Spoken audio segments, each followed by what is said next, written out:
How to fix Tinder can't delete account problem. This can be frustrating, but don't worry, I'll guide you through these steps to fix this issue so you can successfully delete your account. First, make sure your device is connected to a stable internet connection.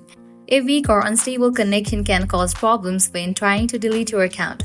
So switch between Wi-Fi and mobile data or restart your router to ensure a strong connection. Next up, update the Tinder app. Outdated app versions can sometimes cause glitches, including issues with account deletion. So head towards your App Store or Play Store, then search for the app Tinder. After app appears, you'll find the option of Open or Update.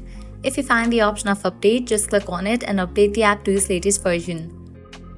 Sometimes simple restart can also fix the minor bugs.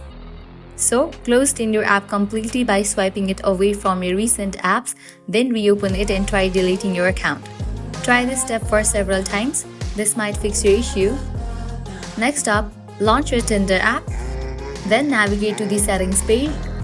Make sure there is no ongoing subscription. You can cancel all the ongoing subscription. After you do that, scroll all the way down. You'll see the option of logout. Click on the option of logout, then log in back.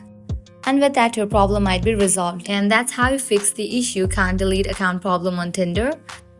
If you found this guide helpful, don't forget to like, share and subscribe. Thanks for watching.